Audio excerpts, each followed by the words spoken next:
Stuber here, our executive producer. Hello, Stu. How are you? Hello, Stuber here. Welcome back to you. Thank you. Yes. So 87% of Democrats in 2001, extremely proud to be an American. Now 36%. It's a slight drop off. That's a Slight. Now, way to keep a country. No way to keep a country. No. Now, the number for Republicans, relatively consistent, right? Actually up, yes, I think, slightly. Up 2 points. Now, was this in the immediate aftermath of September 11th? Is that why it's so high with Democrats? Maybe. Maybe. I think that, let's look at this, though. Before September 11th, we all thought that we were all pretty much the same. We all thought we were pretty much the same, and there were those that, were on the fringes. But in the last 25 years, what have you heard about? If you're a Democrat, what have you heard about? You've heard about the genocide of indigenous peoples. You've heard about the massacres and the forced removals and the Trail of Tears and the boarding schools and the broken treaties and slavery and the legacy of racism and colonialism and his imperialism and the annexation and the taking of Hawaii and the conquest of the Philippines and Puerto Rico's now a colony and all the CIA-backed coups and the inclusion or exclusion in the internment camps and the Chinese Exclusion Act and the Japanese Americans and the Muslims for surveillance and how anti-Muslim we are. We're all really afraid of all Muslims.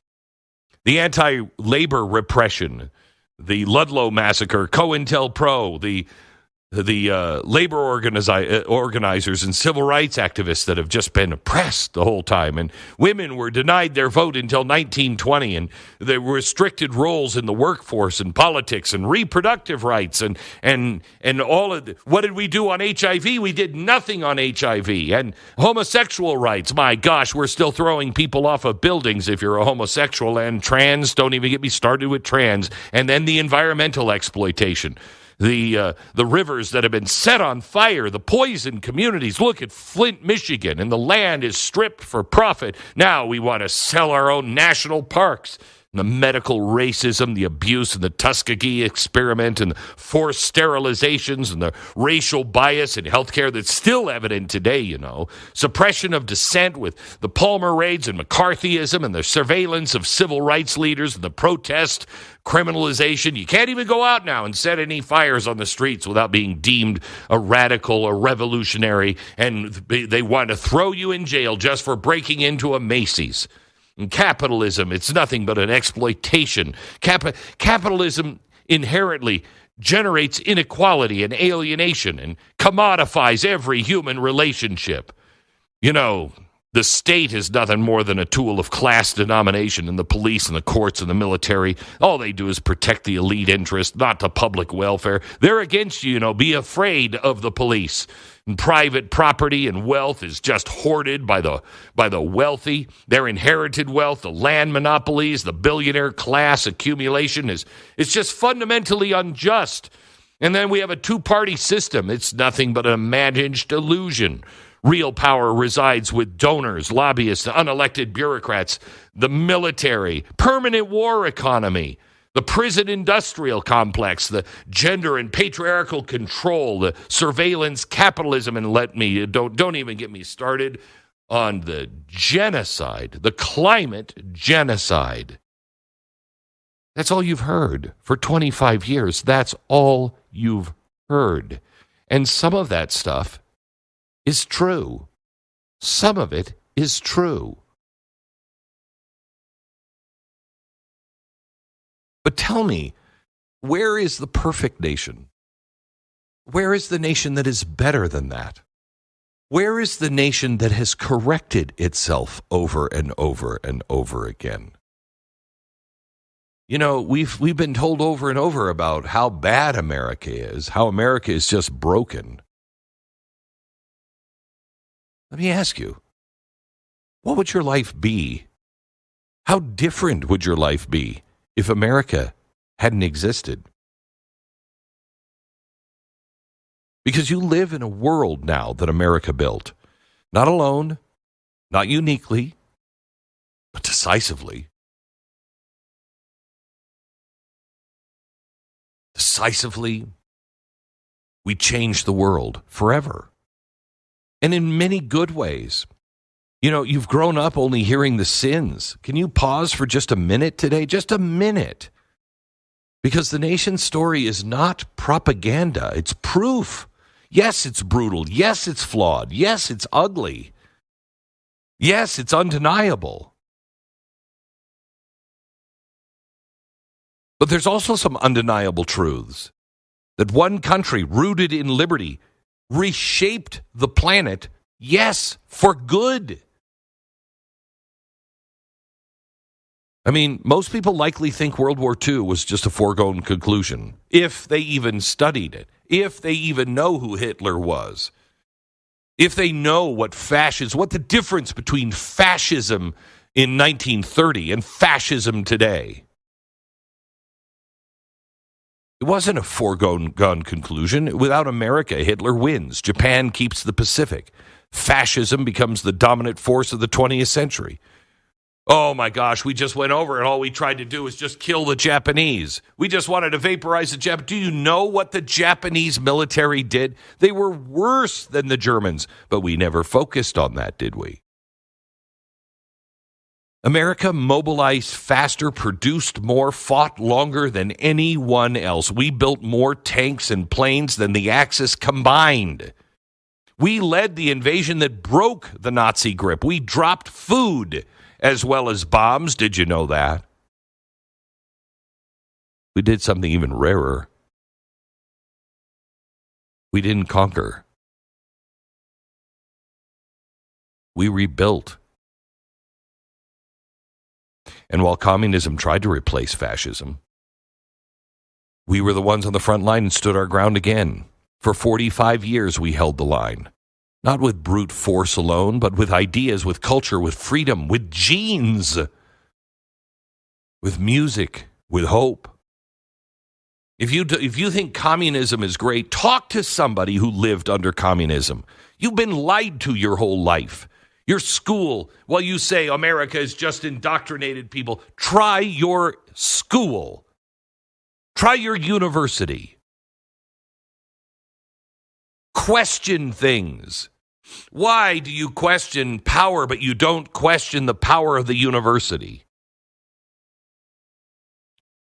The Soviet Union collapsed because people wanted what America had and not genes.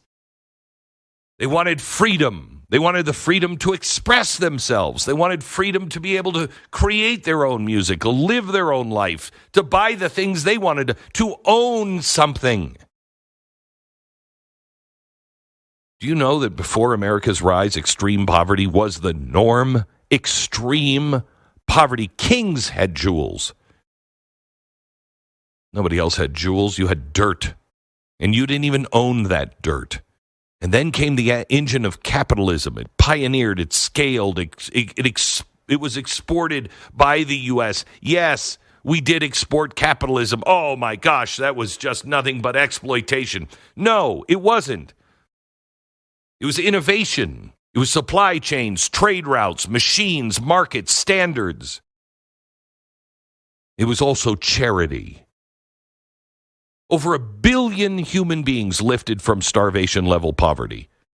Let me say that again. Over 1 billion humans lifted from starvation-level poverty in just 50 years. You know, here behind me is a potbelly stove, an old stove. You know where that potbelly stove came from? That potbelly stove behind me, I don't know if you can see it. We're sitting over there in the corner, right there. That old potbelly stove. You know who invented that? Ben Franklin. You know what else Ben Franklin did? Ben Franklin, he's a monster. Ben Franklin also developed what's called the patent. Do you know what a patent is? Do you know that America invented the patent? It was Ben Franklin that said we have to have a patent. Why? Because you want to talk about exploitation. Before America, you could invent something and you had no power to keep it. There was no such thing as your invention. You could invent it, but some rich guy would come and steal it from underneath you. And they would get rich and you would get nothing. You led your life in poverty because you couldn't invent and then scale anything. You would invent, somebody else would steal it, they would get rich. It was Ben Franklin, one of our founders, that said this exploitation has got to stop. And when he took and invented thing after thing after thing, like the potbelly stove, which brought heat into people's houses. Do you know what the number one cause of death for women was? At the time, the number one cause of death for women was burning to death. Because they would cook over the fire in the house and their dress or their clothing would catch fire and they would burn to death. The number one cause was burn to death. Potbelly stove kept that fire tamed. It heated the house. It gave you something to cook on without the open flame. And do you know how much money Ben Franklin made on this? Oh my gosh, the exploitation. None. Why? Because he refused. The guy who invented the patent decided not to patent it because he felt it was right to give this to the world. It was his choice. It wasn't the government telling him. It was his choice because not only did he believe in the wealth of nations with Adam Smith, he also believed in moral sentiments. You had to be good and decent. How about the Green Revolution? No, not the one you think about. The Green Revolution, an American scientist saved up to 2 billion lives with seeds. That's the real Green Revolution. Today, your phone is made in Asia. Yeah, I know you hate this global thing. You hate the American system. It was made in Asia. It was shipped to you globally, sold online, all through systems created by American globalization. We wrote the operating system for modern freedom. Every modern democracy borrows from our Constitution. Our founders invented a government designed to limit power. And what have you done on the left? You have only grown the power. You know, it used to be a thing that the right did. And the left used to be for small government, for human rights, for constitutional rights. You're not for that now. You're not for the separation of powers. You're for consolidating all of the powers. Are you for the free press while you silence people on X? Regular elections, due process. This didn't come from tradition. It didn't come from a king. It came from America. All of those things. Jefferson, Hamilton, Madison. They didn't just write rules, they lit a fuse. From Tiananmen Square to Tehran, dissidents quote our words. They hold our flags. That's not nationalism, that's impact.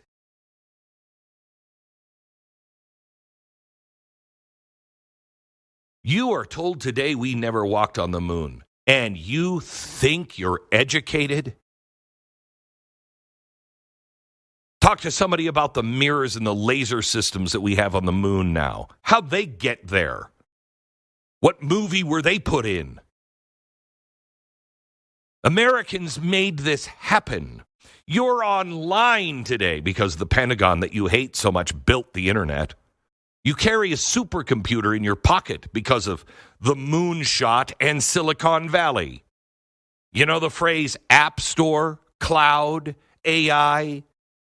All American inventions, all of them. When new therapies or treatments are pioneered, mRNA, robotic surgery, cancer breakthroughs, they usually start here.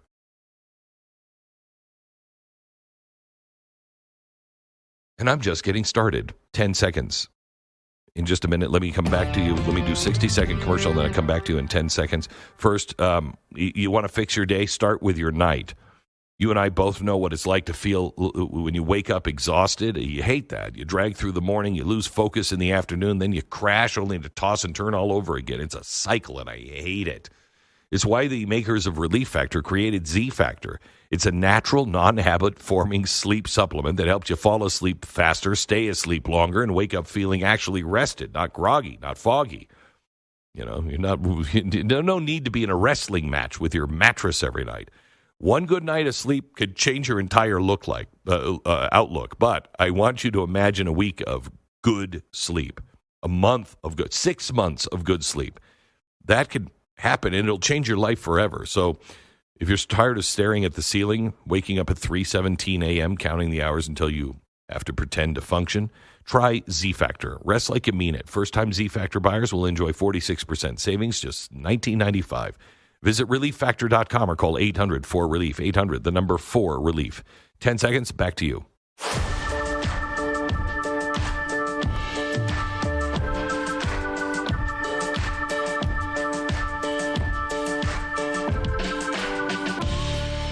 You know, you hate America, I understand. On this 4th of July weekend, I ask you just to think, to ask questions. Where did your music come from? Because every beat of rebellion you ever heard in a song, that's America. Jazz, blues, rock, hip-hop, all born here. Not sanitized, raw. Stories of injustice, identity, longing, faith, grit, all of it. No empire in the history of the world has ever given a loudspeaker to its critics. And when the world broke, America opened its doors. Do you think we hate foreigners? We just hate. We don't want any immigrants here. We've always opened our doors. Jews fleeing pogroms, Vietnamese, the boat people, Cubans escaping communism, Ukrainians escaping bombs. This is not a myth. The Irish coming here because of the potato famine. The Chinese coming. These are all real lives saved by a real idea that here you can chart your own course. You can begin again here and have a chance. Yeah, and I know. We are a horrible, horrible place. You know how I know? Because here's the truth no activist wants to admit. America ended its own original sin through war with itself. No nation fought a bloodier war, a bloodier battle to abolish slavery than America did, and we didn't get it perfect.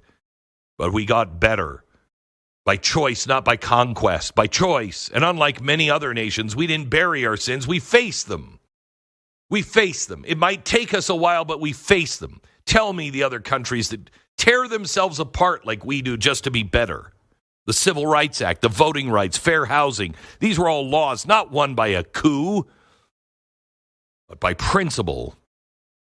Even the loudest critics, Zinn, Chomsky, Malcolm X, they're all protected by American law. In other countries, they'd be jailed or they'd be dead. Here, they're assigned in classrooms. Tell me about how hateful we really are. What if America never existed?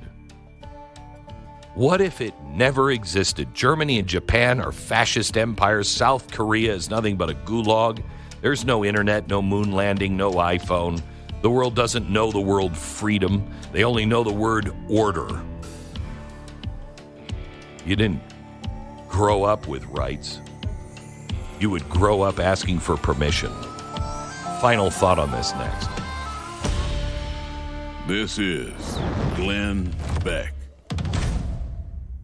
History doesn't always move slowly. Sometimes it rushes at you fast.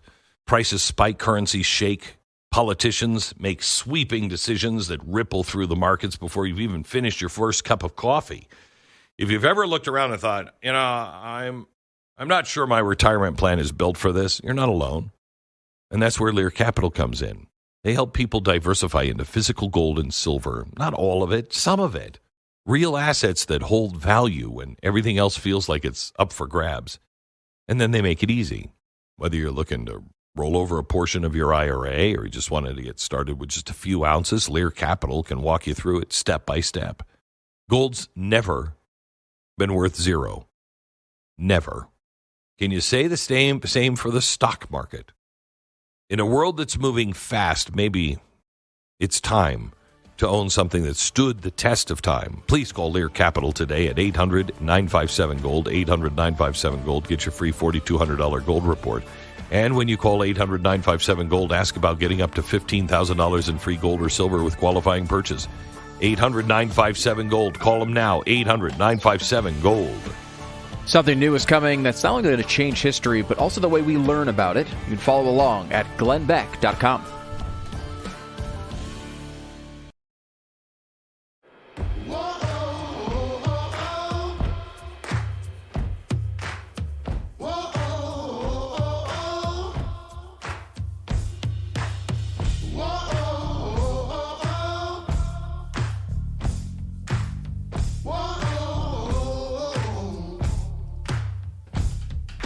Let me pick it up where I was. I'm talking about a new poll that has come out that shows that Democrats now, it's quite remarkable, have gone from 87% very patriotic, extremely proud to be an American, 87%, to now 36%. That's a drop of 51 points. Republicans, 90% yes in 2001. Republicans, 92% yes today. A 51% drop. Why? Because all you have heard is all of the bad things about America. That's all anyone is allowed you to focus on, the bad things. And I'm here to tell you that America has been very, very bad at times, but also America is good. Now, I just pointed out some things like the real green revolution, not the one you think of, but the real green revolution, where American scientists were the ones who fed the world. Now, wait a minute, Glenn. Hang on just a second. Fed the world. That means GMOs. Yeah, it does. It does mean GMOs. And you know what? We did our best at the time. And now we are questioning that. We're now questioning, going, I don't know if that was such a good idea. See, this is the key to America. America is not good because she's perfect. No country is perfect.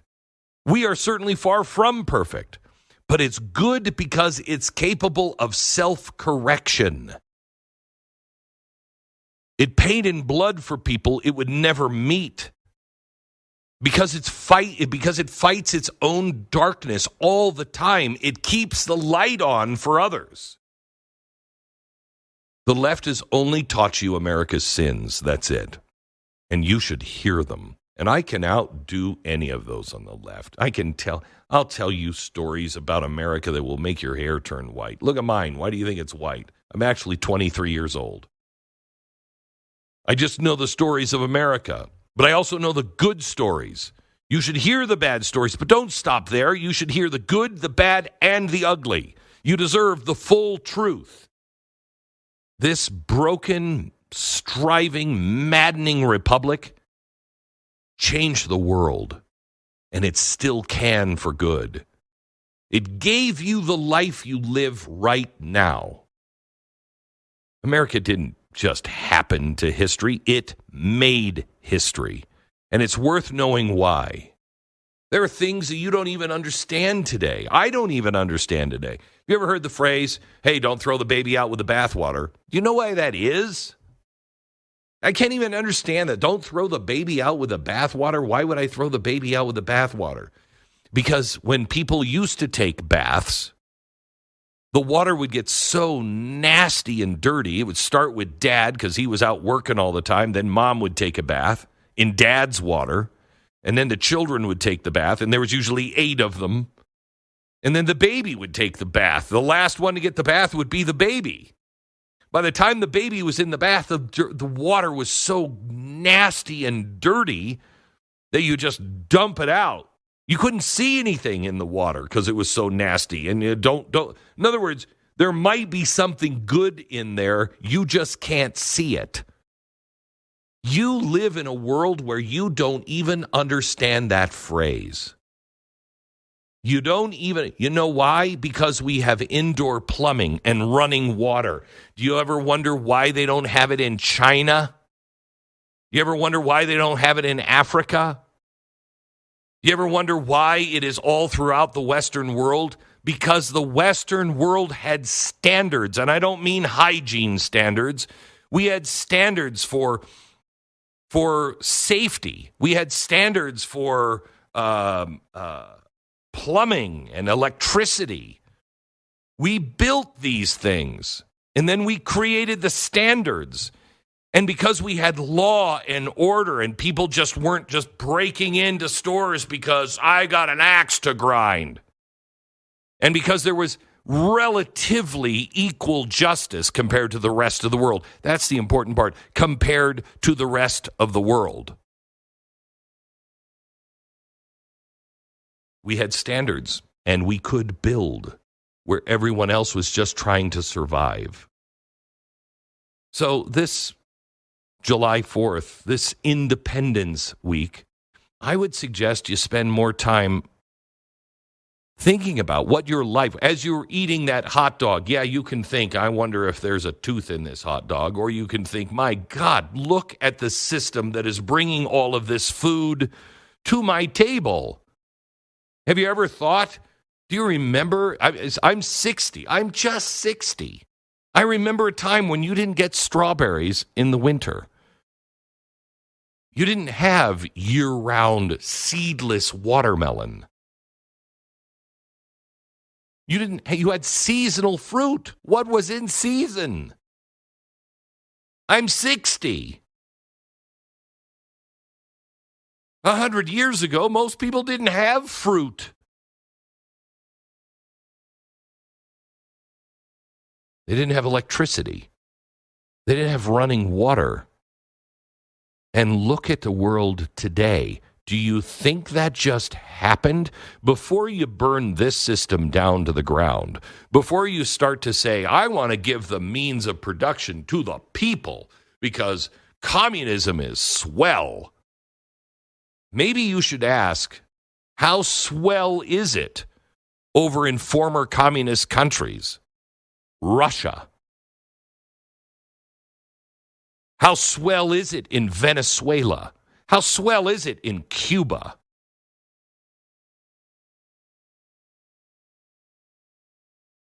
A lot of things have happened. And a lot of good things have happened because this country existed. So let's not throw the baby out with the bathwater. Did you see the how do you say his name? Mamdani. Mamdani. Did you see him yesterday talking about means of production and everything else? Too? I mean, this guy's a all he communist. wants to do is seize the means of production, Glenn. Are you upset? That's it. That's all he wants to do. I think that's a fascinating one because he's so comfortable in his communism that he doesn't even change the wording of it. Like lots of people on the left offer to say seize the means of production, but they always word it in a way that isn't quoting Marx. Mamdani's like, everyone around him thinks it's a good idea, so he's totally fine saying it that way. It's amazing. I also loved him because you were talking about how you can improve things and how America has improved things. I would argue that the fork is one thing that has been a solid improvement that America has adopted. Mamdani was doing an interview or something where he was just eating, I think it was rice and beans or something like that with his fingers. Did you see this? Do we have the clip? Well, that's way. So the third holy grail of taboos in American politics, you have socialism, you have Islam, and then you have Palestine. And you are really going for the trifecta. Let's go, baby. Let's go. Tell me, why is Palestine a part of your politics? When you grow up as someone, especially in the third world, you have a very different understanding of the Palestinian struggle. Now, of course, he didn't grow up in the third world. He just said he did. No, he grew up as a rich kid. It's got nothing to do with the third world. He's eating as if he was in the third world, eating squishy, gross foods with his fingers.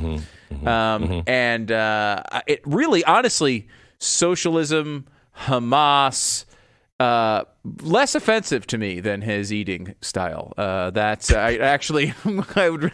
No, he's eating with his hands because that's the way he grew up as a poor kid in Kenya or wherever he grew up. He grew up as a rich kid. Again, like there are certain foods you can eat with your fingers. Sandwiches, pretty much designed. Right. A hamburger designed to eat with your fingers. Chicken nuggets, you eat those with your fingers. Rice, it's just too slimy and squishy, and no, you shouldn't eat it with your fingers. Do you know one reason why you don't want to eat stuff that's squishy and wet and everything else?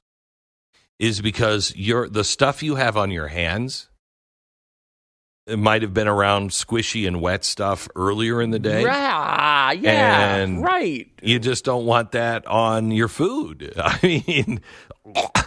it's hard to talk.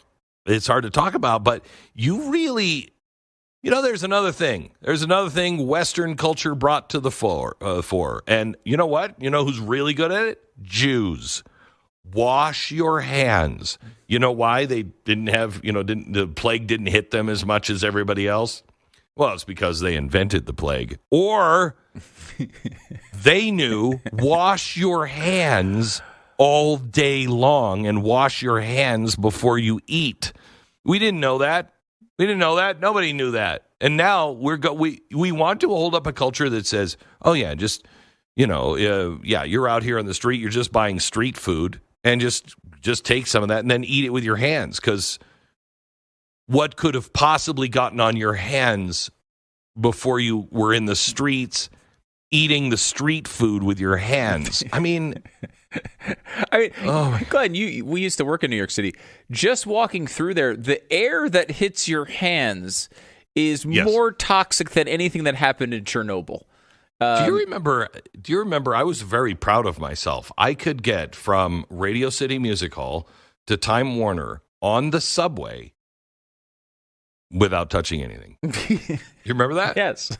Do you remember I had a system? I could get from my office, I could wash my hands, get from my office all the way downstairs into the subway, onto the subway, take a couple of stops, get off, get out into Columbus Circle, get onto the elevator, get all the way up to my office, and I hadn't touched anything. However, that is an art form. Just the whatever toxic fumes were going through the subway, you'd still probably wash your hands because. Oh no!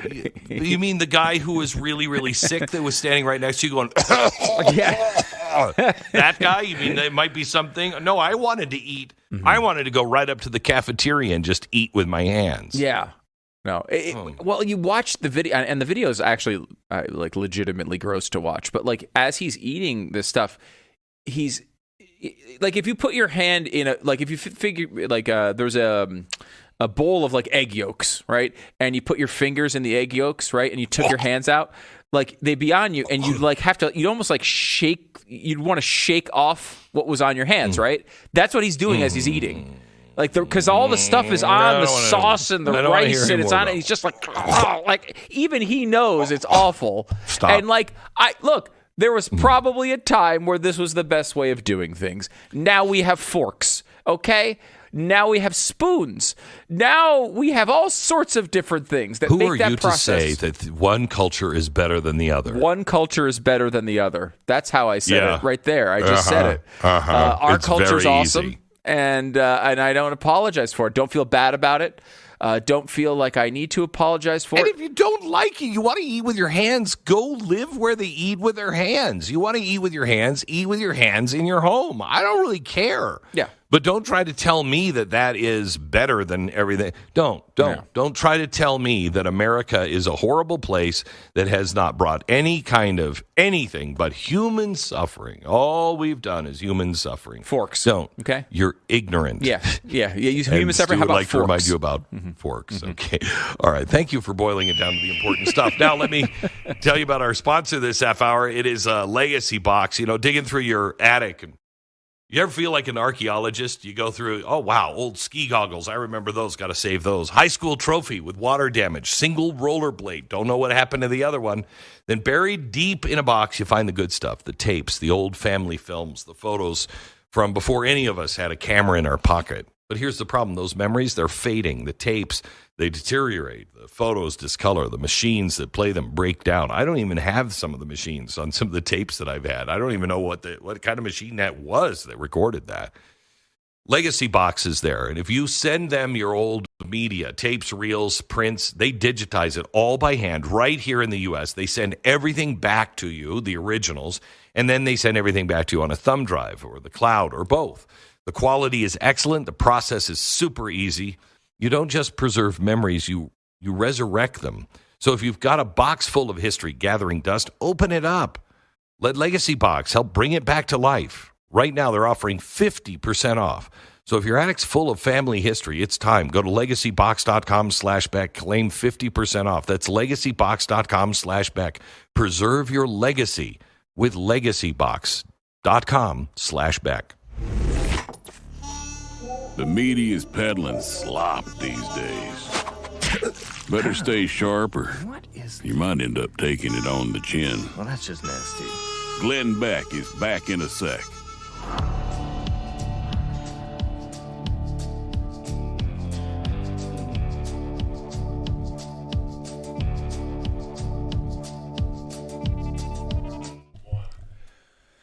There's a reason some people treat their morning coffee like a sacred ritual. It's not just about caffeine, right? It's about starting your day on your own terms, strong and focused. And that's your style. If that is your style, Blackout Coffee was made for you. This isn't like a bland, mass-produced blend with some trendy label and a recycled slogan. Blackout Coffee is bold, robust, and roasted right here in America by folks who actually love the country. And they want you to wake up like you mean it. Like, this is something that should be for the person who doesn't want to be told how to think, how to live, or what they should put in their cup. If you want your coffee from people who really think about quality, who think about American values, who think about principles, well, then you want Blackout Coffee.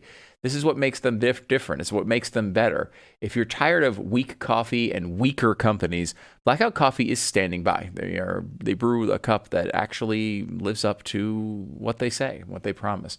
Go to blackoutcoffee.com/blaze, blackoutcoffee.com/blaze. Use the promo code BLAZE. You'll get 20% off your first order. Start each day with coffee that stands for something meaningful, something you actually care about, something that supports what you believe, and it isn't going to be some woke nightmare. It's blackoutcoffee.com/blaze, promo code BLAZE, blackoutcoffee.com/blaze.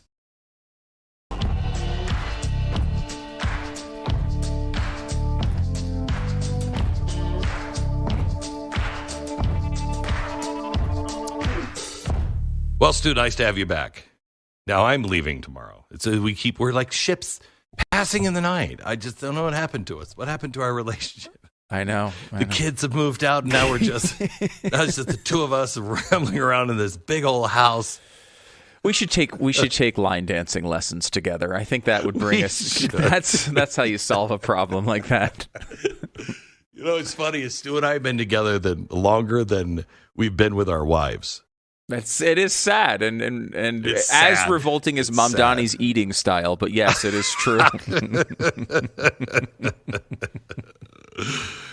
It's nice to have you back. Yeah, you're coming up here next weekend, aren't you? I can't wait. Or I've been I've never seen the ranch in person all these years. Never been invited. And so finally you've invited me up there, and I appreciate that. And I'm excited to see it. I really invited. Yeah, never invited. And never once. It's more. When you come up, you're like, this looks like a Motel 6. Mm-hmm. Yeah, it looks different on TV. Yeah, it looks spectacular on TV. No, it's really not. The mountains and stuff, that's just actually a parking lot. It looks very much like a Motel 6. So when you get here, don't be too disappointed. Don't be like, wait, I thought it was a ranch. It is. I've mailed things it's a to ranch you there. Style motel. Yeah. It's a totally different address when I sent things to you. Why is that?